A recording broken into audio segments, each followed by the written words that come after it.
Positive Lens podcast. I'm your host, Scott T. Each week, we will bring you positive law enforcement news stories from across the globe, shared by departments and citizens like yourself. In our Getting to Know Your Local Leo segment, we will speak with a member of the law enforcement community about everyday life and most things non-law enforcement, as we hope to adjust your focus so you see that members of your local law enforcement community are not much different than you and me. Hello, listeners, and welcome to episode 33. This is a special edition episode where we speak with Brian Sizemore. He is the father of Lucas Sizemore and founder of the Lucas Foundation. He is joined by Jared Murphey, the Deputy Special Agent in charge from Homeland Security Investigations in Detroit, who is representing the Lucas Crusade Bring Them Home 1,000-mile charity relay run. In this episode, Brian shares with us the worst tragedy that has ever happened to the Sizemore family, the impact it has had on him, his wife, their youngest son, and respective parents. We learn how a foundation born out of tragedy is seeking to provide vast amounts of mental health care to law enforcement and more. Lucas was your everyday normal kid growing up in America who loved spending time with his younger brother and family. He loved riding his bike, playing sports, making music, traveling, and truly enjoying life. He found his passion in law enforcement and had a full career of opportunities and success ahead of him. Then everything was cut short by the leading cause of death in law enforcement. Please welcome to the Your Positive Lens podcast, the president and CEO of the Lucas Foundation, Brian Sizemore, and here representing the Lucas Crusade from Homeland Security Investigations in Detroit, Deputy Special Agent in charge, Jared Murphey. Gentlemen, good morning, and thank you for providing us the opportunity to talk about the Lucas Foundation and the Lucas Crusade. This is, I believe, a very important topic, and I believe one that the Lucas Foundation is not only seeking to achieve with its mission, is actually very much needed across the board for law enforcement. So, again, gentlemen, good morning. Good morning, Scott. Thanks for having us. Morning to you, Scott. Absolutely. Most certainly, Jared. So, Brian, let's go right into it. You have the Lucas Foundation. Can you tell us about the Lucas Foundation, and its mission? It's pretty straightforward. Due to some unfortunate circumstances, our family started the Lucas Foundation a little more than a year ago, about 16, 17 months ago. And we are on a mission to provide better and more, how should I say it, vast amounts of mental health care for law enforcement. I think that with a lot of the smaller departments, there is little to none. The larger departments, I think they have it. The larger departments and agencies, but the agents or the officers themselves are reluctant to engage with that mental health care, and we're trying to change that. There's a stigma that's involved with the mental health care for law enforcement officers, and we're trying to change that as well.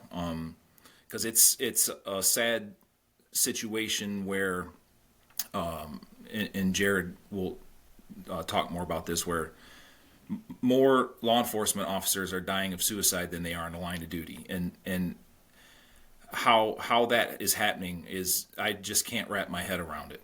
And what can we do? Anything? What do you tell us what we can do to help? And I understand with the foundation and your mission is not just the awareness, but ultimately to bring education. And you go out to departments, you go out to recruit, and you actually want to create an education program over time, an evolution with. So. Right. The long-term goals. I would like to have a mental health treatment program designed by law enforcement, created by law enforcement, specifically to treat law enforcement. How we get to there, we're just taking them baby steps and figuring that out. I've engaged with some mental health professionals that are on the right path to helping that succeed. A more short-term goal is something I've been thinking about. A lot of the smaller departments now, the local departments, are appointing health and wellness officers within their department, one or two officers on that department staff. I would like to see if it's possible to start like a training program for them where they can come and engage with other health and wellness officers and take that knowledge and that training back to their department and know what to look for, know which questions to ask, those types of things. Yeah, starting at the ground level. Yes. Having someone right there immediately available in the departments around the country. But the Lucas Foundation is not just a name, right? The Lucas Foundation is an acronym. Yes. Right? So tell us a little bit more, because this was not just something like that you just thought of because you just want to support alone, but there's, like I said, it was born out of a personal tragedy. So tell us more what the word Lucas stands for. And it how stands it came about. for Law Enforcement United Crusade Against Suicide. Now, the acronym actually spells my oldest son's name. Luke. His name was Lucas. I'm sorry. Take your time, sir.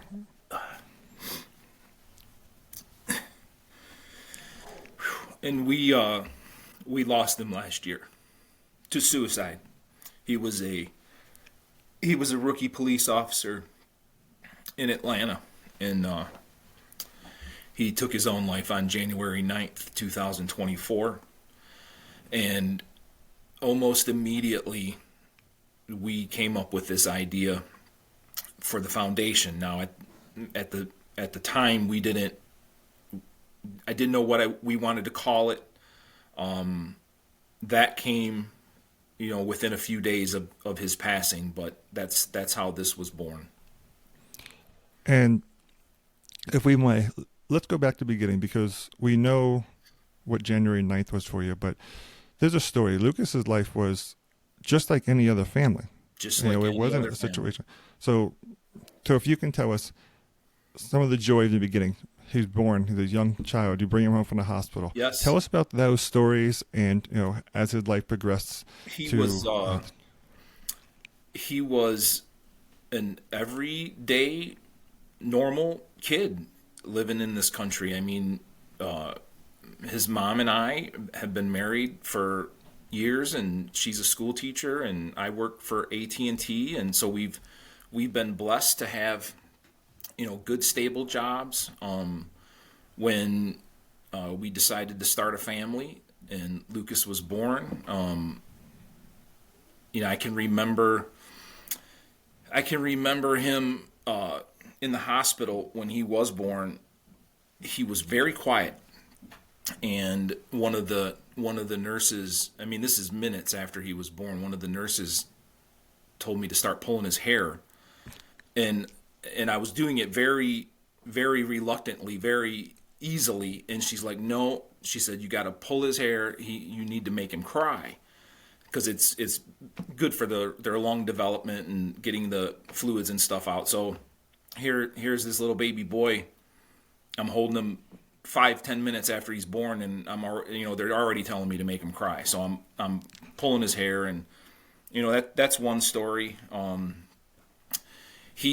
He was, like I said, a everyday normal kid, friends, sports, bicycles.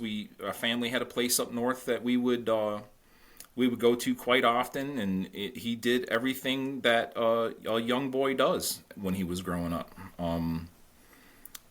School, and then high school. He played sports in high school and went on to Eastern Michigan University and graduated from there. So he had a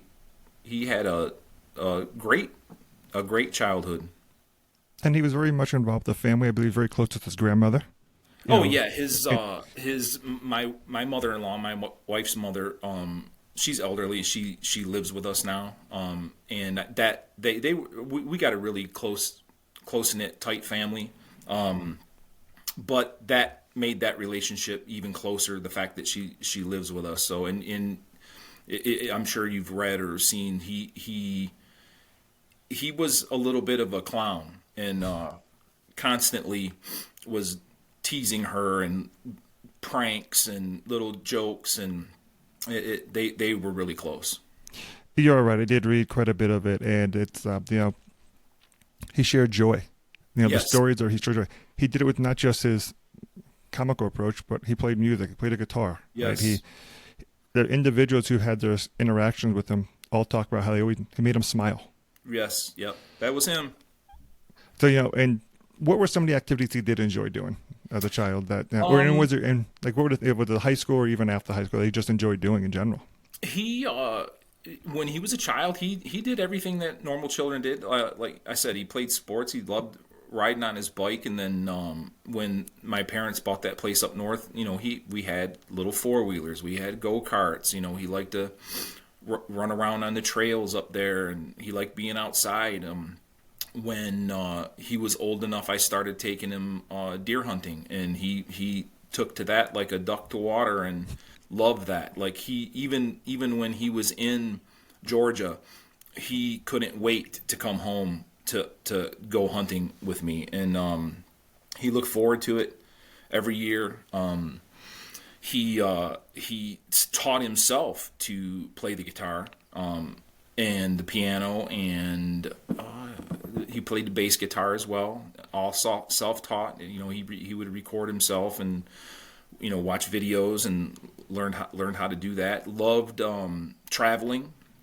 He was always looking or booking some type of trip to go on. Him and my nephew were really into going to concerts and some of the music festivals and stuff. So he really liked his music. He did a lot of that. And he's an older brother. I think you have a younger son he who is an older was also brother. very close to. Younger son, Evan. He is 23.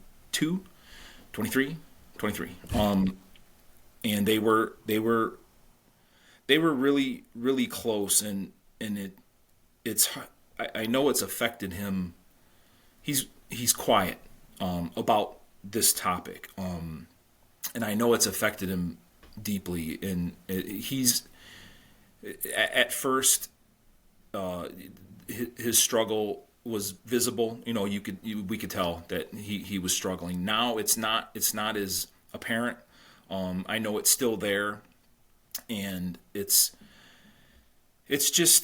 hard because it was his only sibling, and they were very close, and I don't know how you, at least for me personally, I don't know.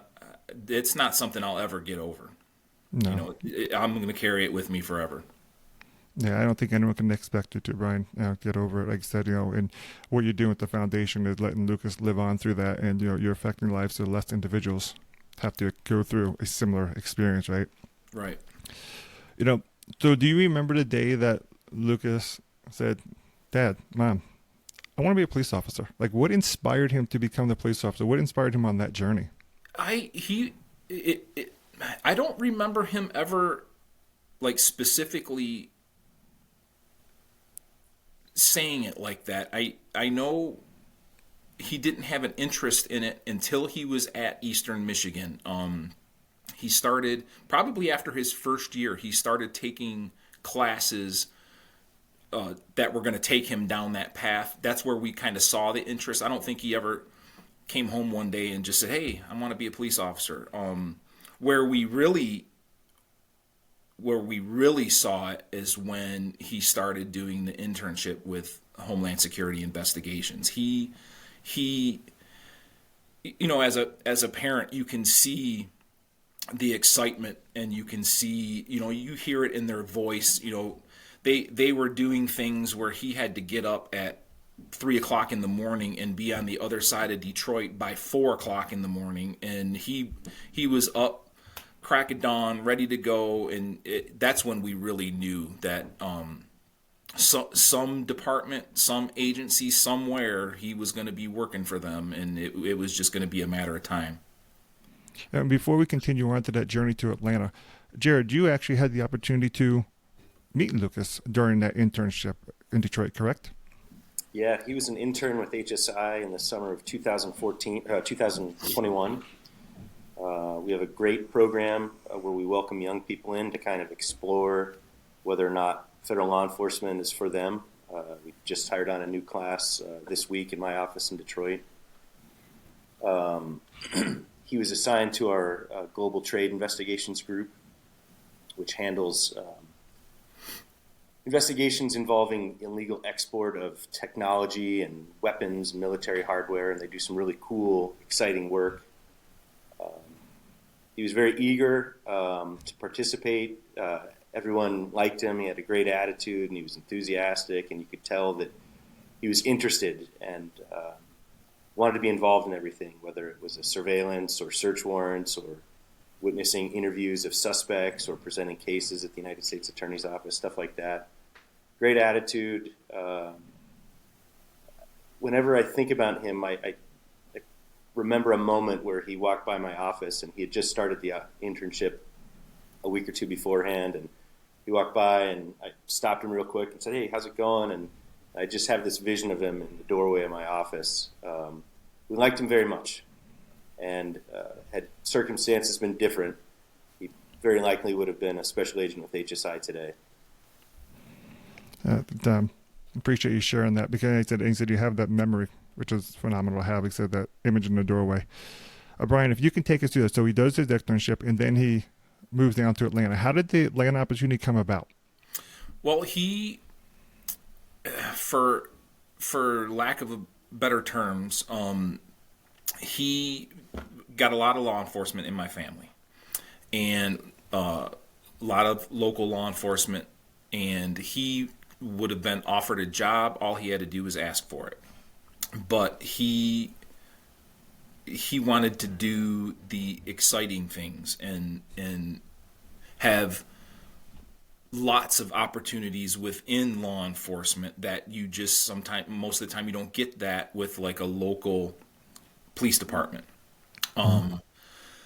So a family member told him, like, if that's what you want, then you got to get out of our little area here, and you have to go to a big city, or you have to go with a federal agency. And at the time, the only federal agency that would hire you without prior law enforcement experience was the Border Patrol.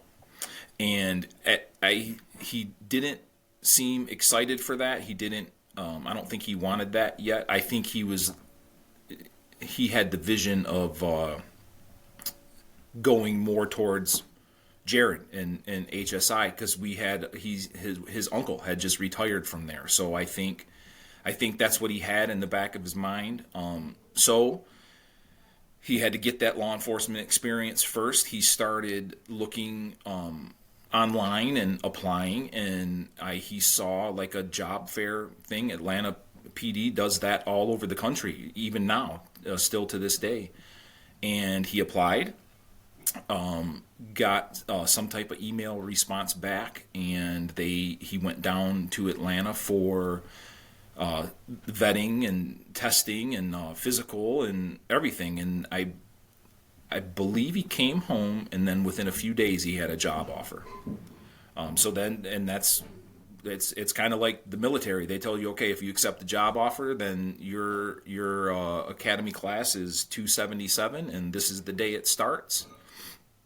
He was fortunate enough to the Atlanta Police Foundation years ago started building a four-story apartment building for the police recruits. Turns out that the traffic problems and the housing difficulties in the Atlanta area were a hindrance for the recruits. So the Police Foundation helped them build this apartment building, and he was lucky. He got a roommate, got a nice 2-bedroom apartment, and I can't remember the date, but we ended up we moved him in there to start the academy, and it was a good 13, 14 months that it took him, to get through the academy and then complete the field training before he became a rookie police officer.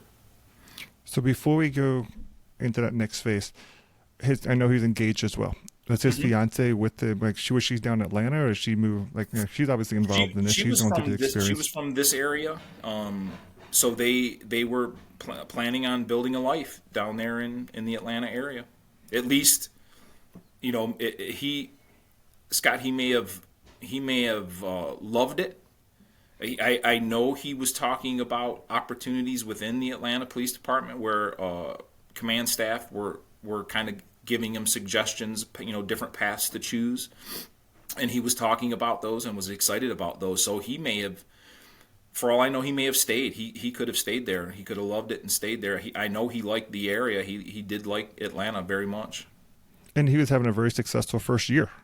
He was doing very well with everything.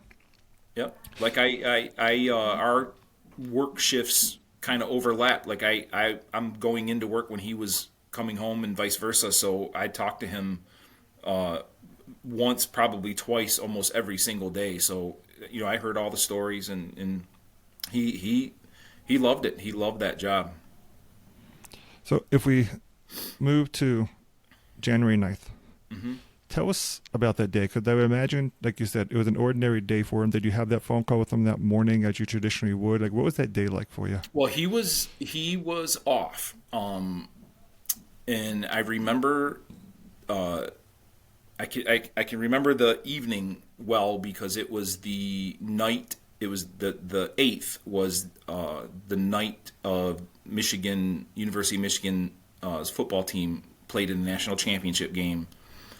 Him, Lucas, and a friend of his walked over just a normal little burger bar within walking distance of their apartment. They walked over there, had some dinner, and watched some of the game, came back to his apartment and watched the rest of it. And I'm assuming they went to bed.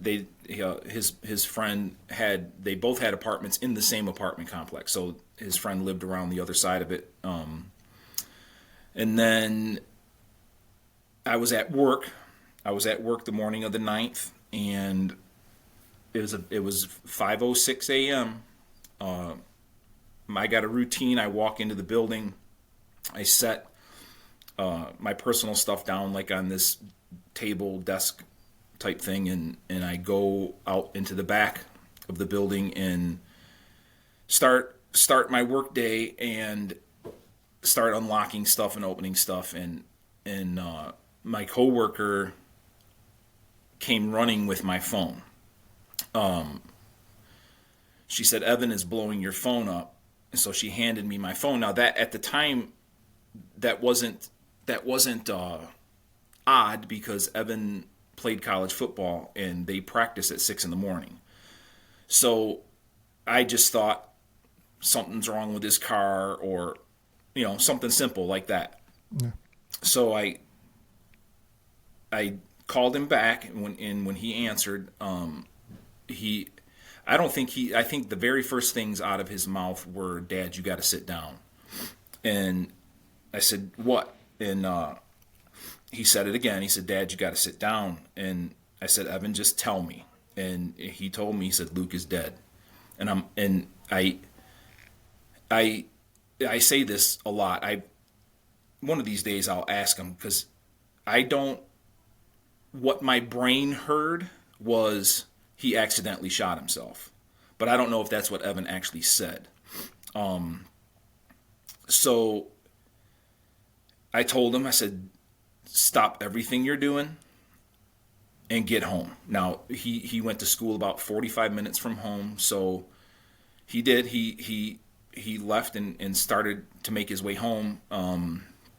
I called Marie, my wife, Lucas's mom, and she was I don't even know if she said any words. She was just incoherent, like total state of shock, crying, like inconsolable.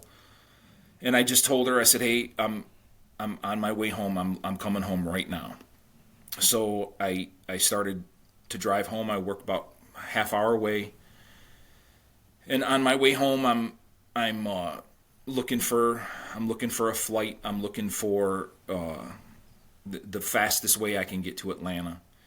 And there wasn't anything until later in the afternoon, like lunchtime, 1:00-ish. And by the time I got home and walked in the door, I had already decided that I'm just driving. I'll be more than halfway there by the time I could get a flight.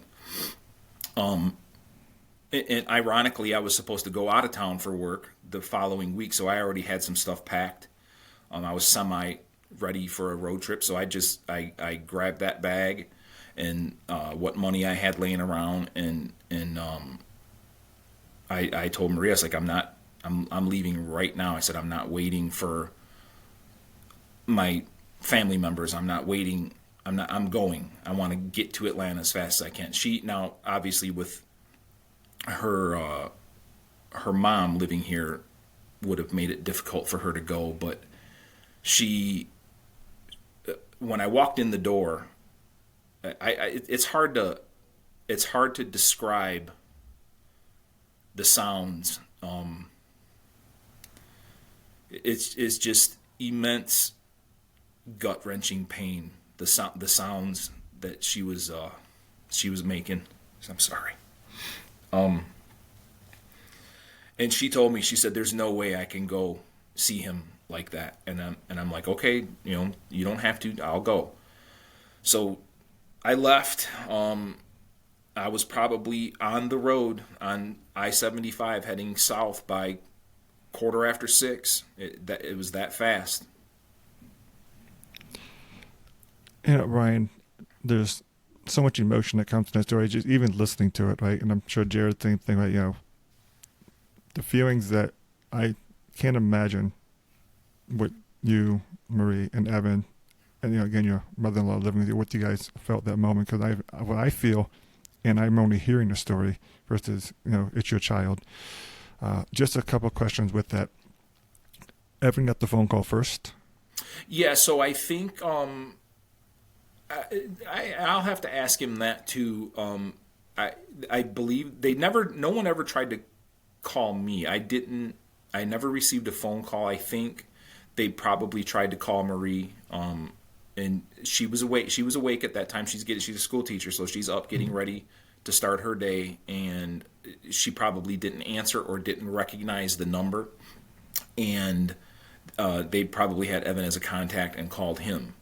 And this is ironically one of the things that I mention when I do talk to the recruits at the police academy. Now, again, I heard all the stories, of the academy and his friends and classmates, and so I knew a lot of their names, but I didn't have phone numbers for any of them.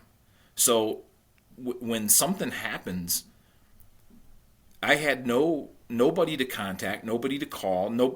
I don't believe Lucas ever gave them my phone number, so no one. It would have just been more reassuring is probably the wrong word. I would have liked to talk to somebody that I knew for confirmation, or I would have liked to have, once Evan got that call, I wish there was somebody I could have immediately called and say, hey, what the heck's going on? But it didn't turn out that way. And now that drive, you tell the story, you started coming up with the foundation idea on that drive. Yeah, so on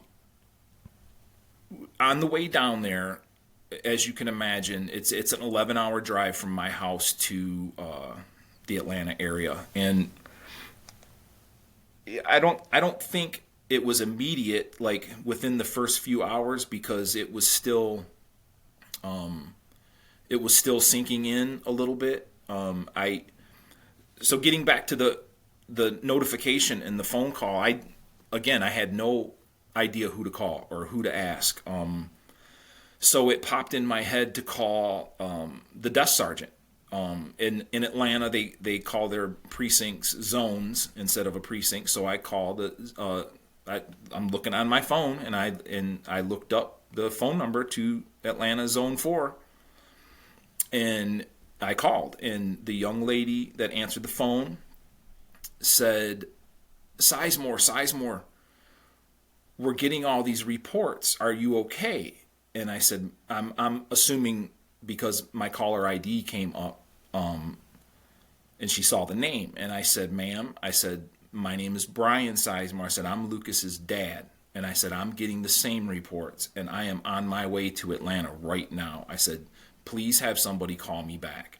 And she said that Major Clay, who was the commander of Zone 4, was on his way to the scene and would call me, and he did. A few minutes later, he did call me, told me the same thing. He said, I'm on my way there. I'll call you back when I have some more information. So I at that point, I hadn't called anybody. I wanted to know for sure that he had passed. And about, I want to say it was just before 7 a.m. Chief Shearbaum, the Atlanta police chief, called me himself and confirmed that he had passed away. He said that he was on his way to the Zone 4 roll call for that morning because he wanted to tell them himself before, I'm sure, rumors and people are talking, so he wanted to tell him himself. And then after I talked with Chief Shearbaum and I knew for sure that he was gone, that's when I started making phone calls to all of my family members to tell them. And then probably after that is when it started to sink in and the inspiration for the foundation came. As difficult as it is for us to deal with this, we struggle every day. It's something comes up. Sometimes they're silly things, and it reminds you of him, and it's hard to deal with, and we just don't want other families or other parents or other siblings to have to go through this, like on a personal note. But there's got to be a better way to help these law enforcement personnel. I don't know what the treatment is like. I don't know what is being done. Personally, I don't know, but it's not working.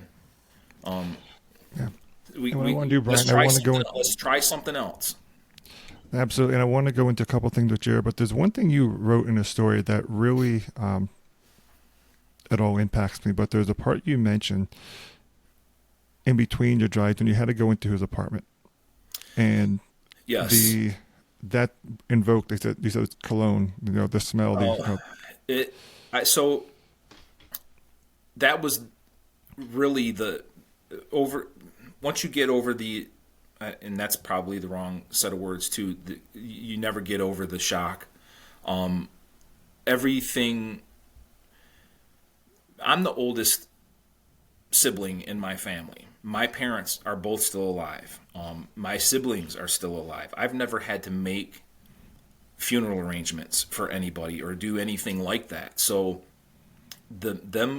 once I arrived in Atlanta, that first day was so busy making phone calls and trying to make arrangements for him because he had to go to a funeral home there. They had to prep him to be transported back to Michigan, and then when I did get back, we had to make all those arrangements too. So it was almost like planning 2 funeral services. But we had to clean out his apartment. Now he had bought a car, and I drove down, so I had my pickup truck. And he was a young man just starting out, so he didn't have a lot. He had furniture that most of was given to him. Everyone pitched in, and he had some stuff out of someone's storage locker. He had bought a bed, and just like you would think a young man would be, first apartment. Right. But, and I did not expect that at all when we had to wait. We had to wait because Atlanta Police Department had to have the hallway and the bathroom cleaned. That morning, it was probably 4 a.m. He went into the bathroom and got, took his clothes off, got in the shower, and put a pistol in his mouth and shot himself. So they had to clean that. And so Paul, with Lucas's uncle, was the retiree from HSI. God bless him, multiple times offered to come to Atlanta to help us, or help me get through all of that. And I was more worried about Marie. I even told him, I said, if you want to go somewhere, go home and be with your sister, because she was like a different person. I mean, it's like staring off. I'll never forget that. I can't get that out of my head now. So when I was talking to him, he told me he must have reached out to somebody in Atlanta I'm guessing with HSI, Jared, and confirmed, and it came up that I had to go into his apartment and get his stuff, and he told me, don't go in the bathroom. So I'm not no rocket scientist, but that was the first time that I knew that's where it happened. So the way his apartment is set up, when you walk in the door, I mean, you look down a hallway and the bathroom's right there. So when we walked in, visually, that's the first thing I see. And what shocked me was that they couldn't clean it well enough, so they took wrecking bars and had to rip the floor out in the hallway in front of the bathroom and the flooring in the bathroom. They actually ripped it out. I don't know. I'm guessing that might have been easier than trying to clean it. But in either case, I saw that. That was one of the first things I saw. But then as I stepped into the apartment, like you mentioned, the smell, I could smell like his cologne. I could smell his clothes. I could smell there was still stuff on his kitchen counter that he had cooked, and glasses and cups and dishes, and it that overwhelmed me. His smell, just, I broke down. And I think you said that was the first time it really truly, right, that emotion came. Yep. And fortunately there was several APD officers with me, and they were all so comforting and so helpful that, like, if I were by myself, I don't think I could have got through that. I appreciate you sharing all this, Brian. The APD officer support, I think, was crucial for you probably in that moment, like you said. Yes, because and the one that was hugging me was his best friend. He had two very special friends that he went through the academy with, and one of them was there with me. The other one was actually on duty and couldn't be there at the time. If we can try to transition from that, Jared, like Brian said, there was no signs. This happens 3 to 4 times more than a felonious line of duty death. To help us better support our officers and better understand the challenges our officers face, I think we need to better understand what they encounter, what they experience. And it's not just about necessarily what they see on the job, but sometimes within their personal lives, and just because of the challenges that the role of law enforcement might lead into their personal life, right?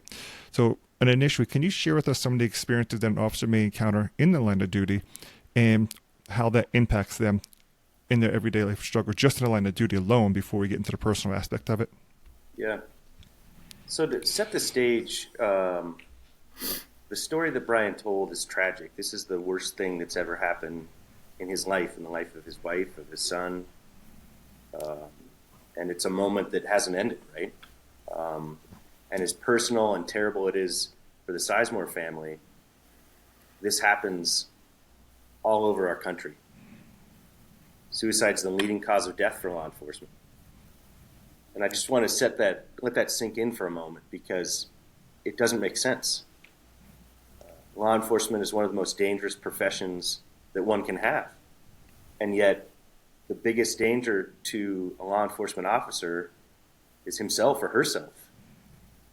And you have to ask yourself why that is. If there were any other threat that law enforcement faced that was causing this number of deaths, we would adjust our training. We would adjust our policies. We would adjust our equipment. We would buy new technology. We would address the threat in a way that made us safer. And yet, we're not even aware of the scale of this. So there's an organization called First Help that has done a study, and they have data from 2016 to 2022. And they've tracked, I believe it's 1,287 law enforcement suicides. When you compare that to law enforcement deaths that have been tracked by the FBI, well over half, if you add in suicides to other deaths that law enforcement experience, suicide accounts for well over half. Now, if you take out training and accidents, it's like 7-3 in favor of suicide. So if you compare suicides versus felonious assaults on law enforcement that result in deaths, almost 70% of those deaths are suicides. And that is just unbelievable. You know, you think of all the training that we do in law enforcement, and it's ingrained in us to ask for help when you're on shift, right? Mm-hmm. Get on the radio, you call for help, officer in need of assistance. An officer swarm to help one another. But something happens when you're off duty, that's not built into our mindset yet. And if you ask for help off duty when you're struggling with something, there's a stigma that's associated with that. And we're trying to overcome that. Law enforcement work is difficult. It's a hard profession for a number of reasons.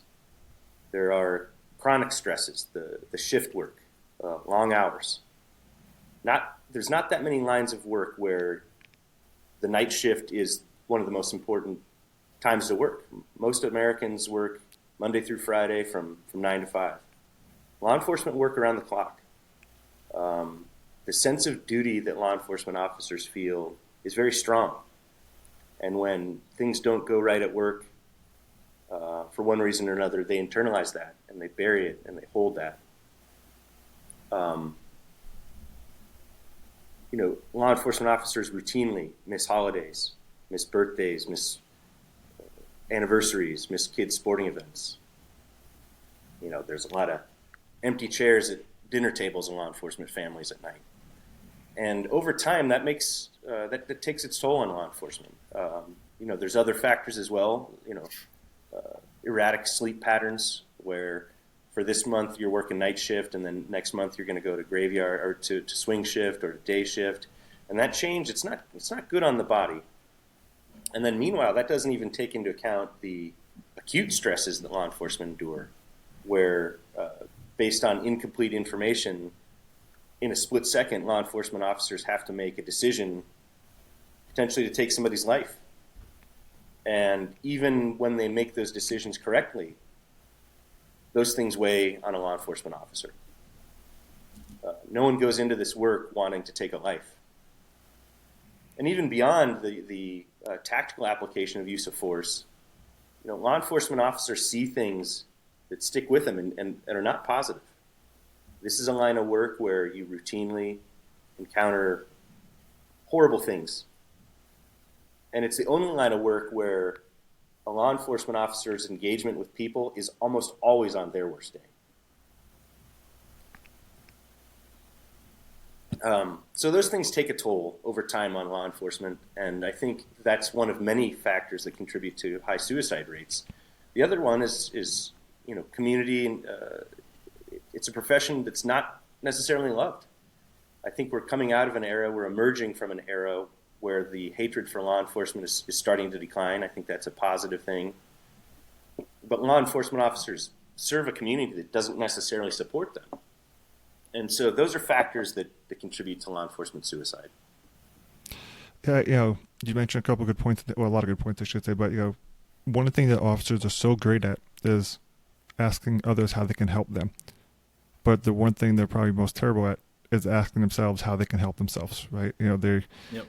They serve the community. what they're first and foremost doing. But like I said, in their families sometimes do take that sacrifice that, like I said, they're empty chairs, holidays, nothing. There's officers that tell stories they haven't been able to be attending a Christmas with their family for 10, 15 years because they've always worked that shift. Right? It's just part of the role.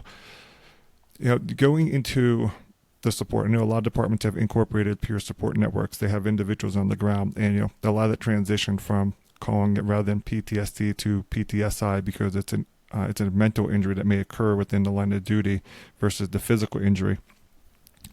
Can you share with us a little bit about the leadership aspect of it? Because I know we said destigmatize it, and I think within the ranks of officers, it's becoming more and more destigmatized. But I think it's really important that the leadership ranks in the departments also start to do that, because it's that old school mindset, suck it up and move on, versus this is a call for help, and asking for assistance when something is feeling off is not a sign of weakness, but actually a sign of strength that you're working to get better. Can you share some light on that for us, Jared?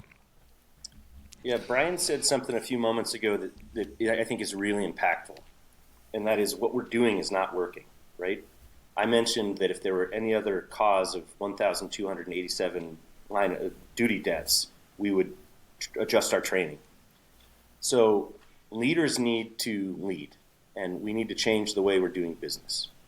And I'm trying to do that within my own organization. HSI and numerous law enforcement agencies are trying to really emphasize peer support, because, as Brian said,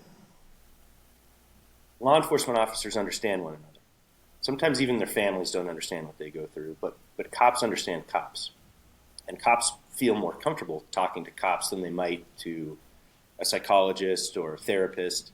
And there's just a level of trust that's there that we're trying to build upon. One of the things that we're trying to do, and I hope we can talk about it a little bit, is we're trying to do something extreme to draw attention to this crisis. And so in September, the Lucas Foundation is sponsoring a 1,000-mile law enforcement relay run, which starts on September 23rd in Atlanta. Lucas's former home, the training facility where he began his law enforcement career. And it's going to proceed day and night through Georgia, Tennessee, Kentucky, Indiana, Ohio, and finally finish in the Detroit metro area. And along the way, there's about 144 transition points. Most of those transition points are at police stations, sheriff's offices, state police, federal law enforcement offices, going through a lot of rural areas or semi-rural areas where we're trying to draw attention to this issue through the run itself, through the media that it's going to draw, through some engagement with our congressional representatives, state and federal, to draw attention to this. And we're intentionally stopping at these police departments where we're transitioning the baton from one runner or one group of runners to the next to encourage discussion about this from law enforcement leaders to their officers and to their agents to drive this conversation. And I think it's really symbolic that we're doing this through a lot of smaller departments in Kentucky and Tennessee, where, as Brian indicated, the resources that an LAPD or an NYPD may have for its people, these smaller departments don't have. And so the Lucas Foundation is striving to fill that gap by providing resources to those officers in need of mental health assistance. Yeah, I definitely want to get into the Lucas Crusade because that obviously plays a very large sponsorship, development, awareness, fundraising efforts to help with the foundation. And we're going to go into that. I just want to bring one part you mentioned too is, in talking to officers around the country about mental health, you mentioned like they feel comfortable talking to cops. Cops talk to cops. And one of the individuals I spoke with said he went into his first counselor's office when he first realized he needed help. And the person said, "I understand what you're going through." And they immediately basically walked out because they weren't a cop, but they were trying to say, "I understand it." The one he had the most success with is the one that said, "I don't know what you do in your job. I know you're a cop. I don't understand what you're experiencing," but I'm paraphrasing, "but I can help people overcome what they've experienced." So it was that shift in the mindset of realizing that I'm not a cop, so I don't relate to that level. but as Scott, a let me mental health interrupt you professional. for just a second. I'm Yes. sorry. And You're fine, Brian. this is a true story, and it hits home exactly what you're talking about. When after Lucas's funeral and everything, Marie and I both were seeing grief counselors separately at first, and then together afterwards. But when we were going separately, I went and I didn't go back. Not unlike you just mentioned, the guy walked out. I didn't walk out, but I didn't go back. And I got a phone call from the office, and they wanted to know why I missed the next appointment. I said I didn't feel comfortable with that person. I didn't, for lack of better terms, I didn't really like that person. And the lady on the phone, she said, okay, she said, I understand. I want you to give it one more try. Come back, and I'm going to have you sit with somebody else. And like you just said, somebody understanding you, it turns out that counselor has a probably 24 or 25-year-old now police officer son here in the Metro Detroit area. So when she said that, we connected, and I knew she knew exactly where I was and where I was coming from, because she had a son on the job, and she knew what it was like to be the parent of a police officer. So I'm sorry, but that is 100% true. If you don't have some type of connection with the person that you're talking to, it's not gonna. Me personally, I don't believe it'll work. No, and I believe that's accurate, and that's accurate in any aspect of life. So why wouldn't it be accurate in this aspect of life, right? And usually when you have a connection with somebody, you build trust, you build confidence, you build that bond, and it helps you overcome many obstacles. Mm-hmm. If it's a spouse in a relationship, or if, like I said, if it's a counselor, that's necessary for progress. If we go back to, like I said, Jared, you do tremendous amount and with the Lucas Crusade and helping develop it. And like I said, this is a 1,000-mile run. This is not just around the block. This is not just stairs at a stadium locally. There's a lot that has to go into this to make it successful. There's a lot of individuals, agencies throughout the country, stopping stations. I know it raises money for the foundation, but you need sponsors. You need corporate support. You need individuals out there who are willing to help make this continue to be successful. Tell us how we can assist you, how we can make sure that individuals are getting the accurate message to ensure that the Lucas Crusade gets what it needs to make this the most successful run it can be. Yeah, thanks for asking that question. We recently had two pretty good sponsors sign on, and we hope that we get a bunch more to follow suit. Currently, Home Depot is our biggest sponsor. We're very grateful. It's a great company, supports the good guys. General Dynamics Land Systems also just signed on. We've got a bunch of smaller ones, sort of more local to our area here in Detroit. But you're right, it is logistically a complicated effort to put on. It will be successful. Brian and I are working hard to make it successful because it's our passion project. It's what we're trying to do. There's no option but success. And so we're trying to raise the word not only to get runners to come join us, whether you're a law enforcement officer, a first responder, fitness enthusiast, or just somebody that supports us, come out and run. Our website is lucascrusade.org. Registration for this run is going to open right before Memorial Day weekend, about a week from now. I believe today's May 17th. So within a week, registration will be open. We do need additional help. In particular, we're looking for a company that might be able to sponsor us with an RV to trail the run with spare runners in the back. We've got a lot of other needs on our website. You can see that. Again, it's lucascrusade.org. But in particular, I think what I'm looking for, my vision is that companies that tend to support law enforcement, whether it's through the sale of uniforms or equipment or technology or services, those companies that make a back off of law enforcement contracts, I highly encourage them to examine their conscience and ask themselves what they can do to support the organizations that pay their bills and keep their lights on.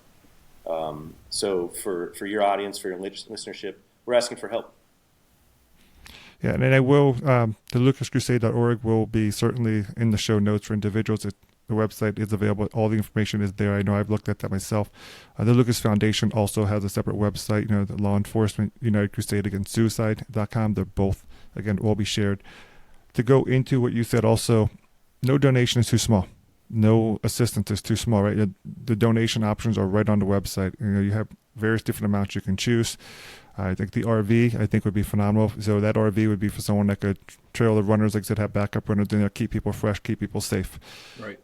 It's not going to be people just running just for the sake of running. Like I said, there's a mission behind this. The plan now, I know it's the run this year. Are we going to make this an annual run every year in the same time period? Is that the goal?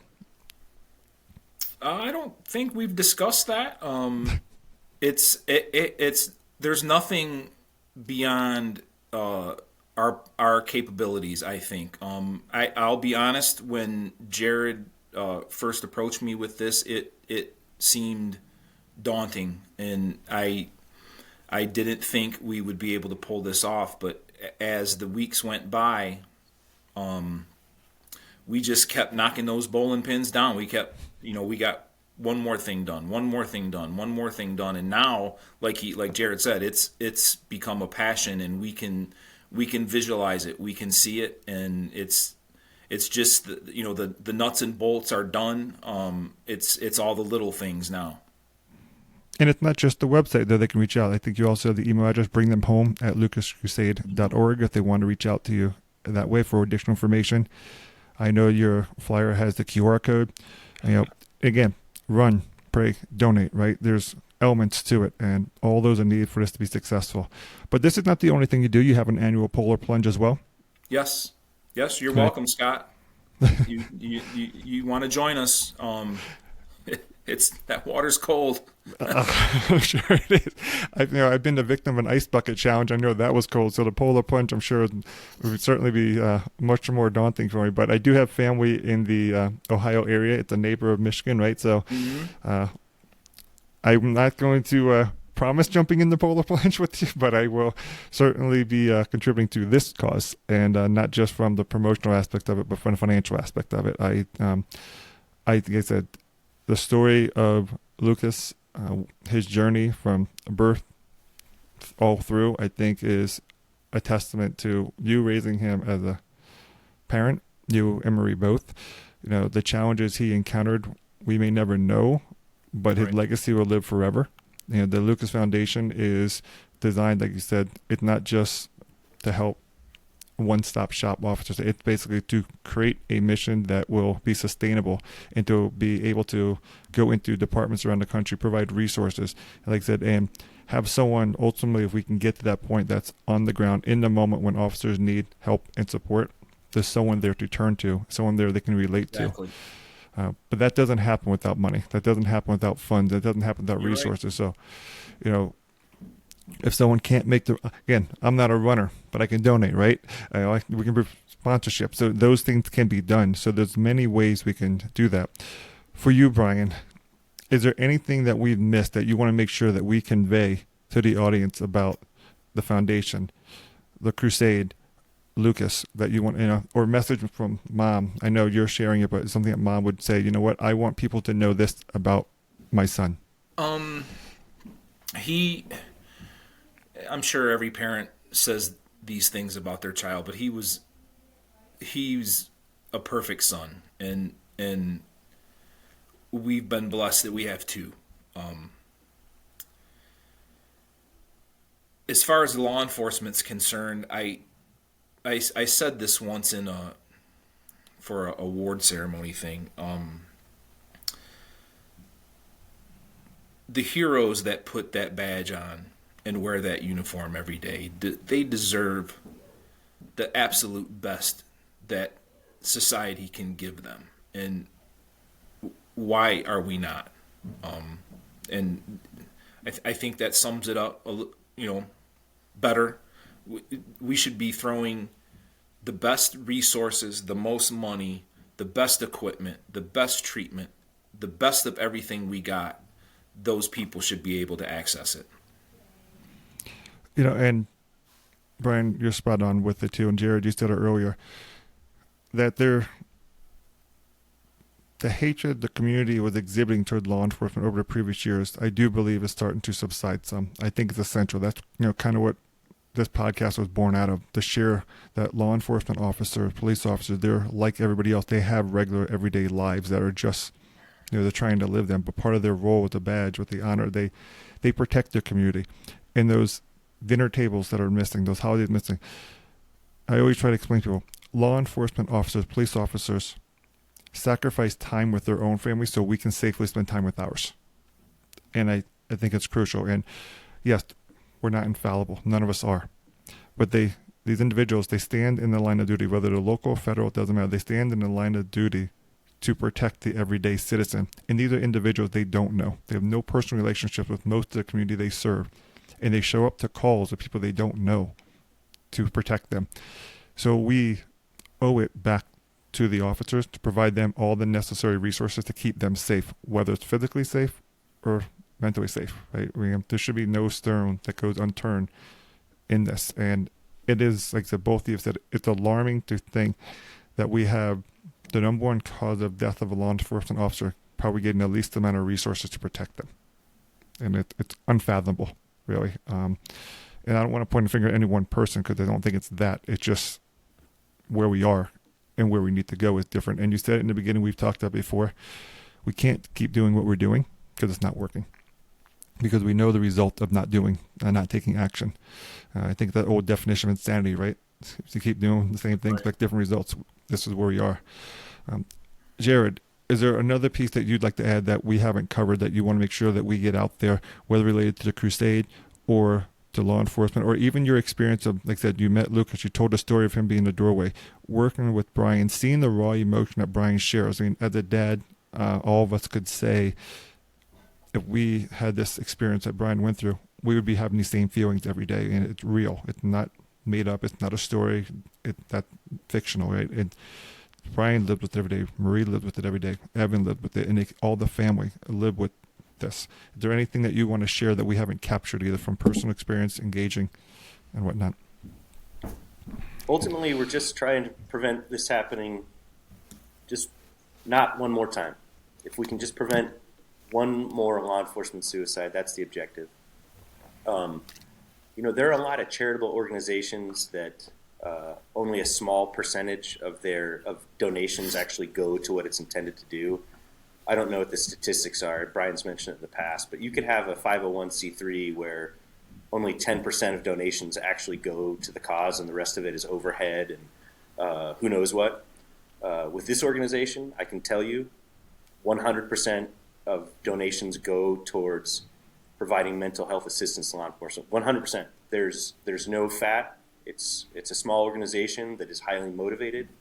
We're trying to engage other like-minded people and supporters of law enforcement, people that are sympathetic to this problem, to help us.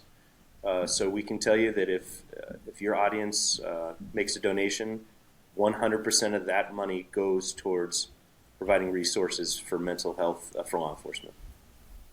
And cool. I think that's absolutely critical for people to understand, because people oftentimes are hesitant to donate because they're afraid they're lining somebody's pocket rather than the cause they're donating to. But that's not the case here. This is, like I said, 100% donated to the Lucas Foundation to help support law enforcement and help prevent another law enforcement suicide from happening. Now, I want to say, both Brian, you, like I said, Marie, Evan, and your extended family, my sincere condolences for this experience, this tragedy you went through, but also the strength you've had to come out of it. And again, you never fully overcome it, right? But the strength you've had to persevere every single day, to take one step every single day forward, and not just for your own personal recovery, but prevent someone from experiencing this that you're going through, to prevent these actions from ever happening to anybody else. And we can't stop everything, but as Jared said too, we can prevent one. And if we can prevent one every day, or one every month, whatever it might be, we have to start with preventing one. Right. So, what you're doing, I think, is phenomenal. Jared, you're a tremendous support behind it. And again, you're on the federal level and you're speaking to the support. So it's not a situation where it's like, oh, this is just local. No, this is the federal level. You're someone who recognizes it from Homeland Security Investigations, right? And the crusade being such an important part of that. And your understanding and your experience as an officer for 20 plus years, as an agent, I should say, in spreading that word and getting all the support you can. I really think it's phenomenal what you were doing for this. I think it's the right thing to be done. And I appreciate you guys both taking the time. We're going to do everything we can to promote this. And I hope the listeners all realize that this, while it's about law enforcement, individuals face these struggles every day. But we're talking about, these individuals that are protecting them every day. So let's give them what they need to protect themselves. So I appreciate you both taking the time to be on the podcast today and giving me the opportunity to actually share the message of the Lucas Foundation and the Lucas Crusade. If I can be of any additional help beyond this, don't ever hesitate to reach out. We will promote all we can to make sure that this gets recognized. Again, for those who recognize, lucascrusade.org is available, up and running for donations. Registration for the run opens up here. Memorial Day is a week away. I'll be able to do that. Donations are available there. Corporate sponsorship is essential to make this even a bigger success than it will be. We need that. So again, RVs, donations. Again, thank you. I know you mentioned it. Home Depot, General Dynamics. That's phenomenal to have two larger sponsors on there. But again, I appreciate you guys taking the time to be on the show today, taking the time to share this message and give me the opportunity to share it with the listeners, because it is phenomenal. And thank you both very much. Thank you, Scott. We appreciate you having us, and it's only going to help. Thank you so much. Absolutely. You're a great Jared, American, thank you. Scott. Thanks for helping us shed light on this and for all the work you do through the Positive Lens podcast. Absolutely. Thank you, gentlemen.